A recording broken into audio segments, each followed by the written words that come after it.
एक बार एक सम्राट को एक साधु से प्रेम हो गया। जापान की घटना है। सम्राट हर रात अपने घोड़े पर सवार होकर अपने साम्राज्य का चक्कर लगाता था। वह रोज एक पेड़ के नीचे बैठे मुनि को अपने ढंग से मस्त देखता था। कभी नाचता तो कभी बांसुरी बजाता, कभी गीत गुनगुनाता तो कभी चुपचाप बैठा आकाश के तारों को निहारता। बादशाह जब भी उस रास्ते से गुजरता तो हर बार रुक जाता। वह अपनी छवि को देखने से खुद को रोक नहीं सका। वह एक पल के लिए वहां खड़ा हो सकता था और उसकी मस्ती देख सकता था और फिर अपने घोड़े पर चढ़कर चला जाता है। धीरे धीरे सम्राट को उस रश्य में इतनी दिलचस्पी हो गई कि पता नहीं कब समय बीत गया। वह दूर झाड़ी के पीछे खड़ा हो जाता और उस साधु की मस्ती देखता। और मजा ही कुछ ऐसा था कि वह खुद खुशी खुशी महल लौट आया। अब तो यह उसका रोज का काम हो गया। लेकिन एक दिन वह इतना भावुक हो गया कि जाकर साधु के चरणों में गिर पड़ा और बोला, महाराज, मैं आपको यहां नहीं रहने दूंगा इसके बाद। वर्षा ऋतु निकट है। यह एक वृक्ष है। वर्षा ऋतु में तुम इस वृक्ष के नीचे कैसे रहोगे? महल में आओ और मुझे आशीर्वाद दो कि मुझे सेवा का अवसर मिले। यह सुनकर साधु उठ खड़ा हुआ, अपना थैला उठाया और कहा, चलो चलते हैं। यह देखकर सम्राट बहुत हैरान हुआ। सम्राट कह रहा था कि चलो महल चलते हैं, लेकिन वह यह सुनकर खुश होता कि जब साधु कहता कि कौन सा महल हम खुश हैं, जहां हम हैं हम डॉन महलों में नहीं जाते। हमने कपड़े, गहने, महल आदि छोड़ दिए हैं और आप हमें वहां ले जा रहे हैं। सम्राट के मन में यह अपेक्षा थी कि वह साधु से यह सब सुनेगा। यदि साधु ने ऐसा कहा होता तो सम्राट उनके चरणों में गिरकर थोड़ा और भीख मांगता। लेकिन साधु एक बार में चलने के लिए तैयार हो गया। इससे सम्राट को थोड़ा झटका लगा। वह सोचने लगा कि कहीं मुझसे कोई गलती तो नहीं हुई है। क्या इस आदमी ने फिर से मेरे साथ कोई चाल चली है? क्या यह महल में प्रवेश करने की चाल है कि यहां बैठे बांसुरी बजा रहे हैं जब तक मुझे उससे प्यार नहीं हुआ?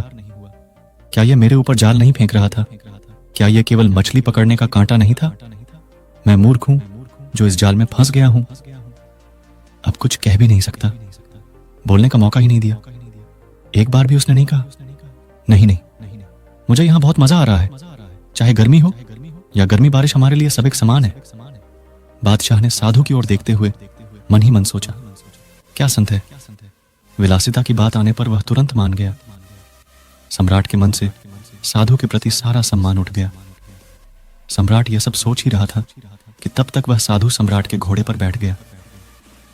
जल्दबाजी में मैंने इस साधु को पहचानने में बहुत बड़ी गलती कर दी, लेकिन अब सम्राट अपनी बात से मुकर भी नहीं सकता था। अपने वचन के पक्के थे। सम्राट ने मन ही मन कहा, अब तो महल में पड़ा रहेगा, इतने फालतू पड़े हैं, अब वह भी करेगा। लेकिन अब सम्राट के मन से उस साधु के प्रति प्रेम और सम्मान बिल्कुल नष्ट हो गया था। साधु महल में चला गया और आराम से रहने लगा। लेकिन बादशाह की परेशानी दिन ब दिन बढ़ने लगी, क्योंकि वह सन्यासी बड़े मौज मस्ती में रहता था। सम्राट को सन्यासी से ईर्ष्या होने लगी। जब यह सन्यासी जंगल के वृक्ष के नीचे सुखी रहा करता था तो सम्राट के मन में उसके प्रति आदर पैदा हो गया। क्या गजब का त्यागी है उसके पास, कुछ भी नहीं, फिर भी इतना आनंदित साधु वृक्ष के नीचे बांसुरी बजाता था और महल में भी वह बांसुरी बजा रहा है। और फर्क सिर्फ इतना था कि यहां वे मखमली गद्दे पर बैठकर बांसुरी बजाते थे। यह सब देखकर सांप दौड़कर सम्राट की छाती तक पहुंच जाते हैं। मैं कैसा आदमी लाया हूं, क्या यह साधु है? बादशाह से भी ज्यादा ऐशो आराम से रहता था। बादशाह को भी कुछ चिंताएं थीं। आखिर उसके पास अपना परिवार, साम्राज्य, धन दौलत सब कुछ है। उसके पास 100 चिंताएं थीं, लेकिन उस सन्यासी को कोई चिंता नहीं है। वह बांसुरी बजाता है, नाचता है, गाता है, अच्छा खाता है, अच्छे कपड़े पहनता है। सम्राट ने किसी तरह उसे 6 महीने तक झेला, लेकिन बात सम्राट की बर्दाश्त के बाहर चली गई। तो एक दिन सम्राट साधु संत से बोला, मैं एक प्रश्न पूछना चाहता हूं, अब मुझ में और आप में क्या अंतर है? साधु ने कहा कि आप अंतर जानना चाहते हैं, नहीं सुधरोगे, तुम फिर से मुसीबत में पड़ोगे और तुम फिर से मुझसे ईर्ष्या करोगे और दिन रात परेशान रहोगे। हमारा क्या है, हम साधु हैं, हमारे लिए महल और जंगल सब एक जैसे हैं।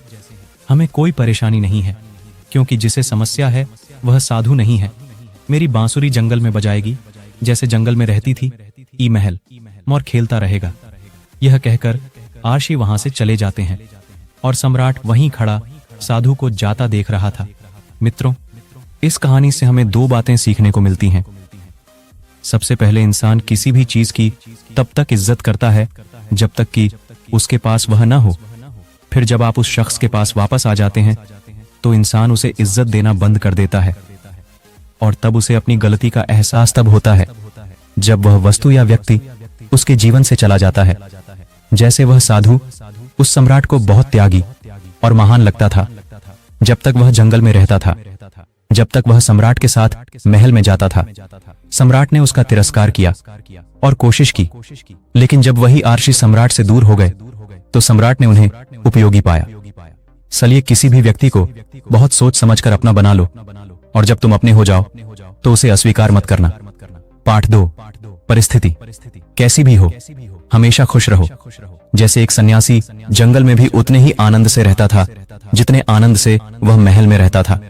जीवन जीने का सही तरीका है सुख और दुख के लिए समान शब्द होना। श्रीमद् भागवत गीता में भी यही बात कही गई है और यही बात गौतम बुद्ध ने अपने उद्देश्यों में कही है। जो बीत गया उसके लिए पछताओ मत, भविष्य की चिंता मत करो, बस वर्तमान क्षण को पूरी जागरूकता और खुशी के साथ जियो, फिर तुम्हारा जीवन सुख और शांति से भर जाएगा।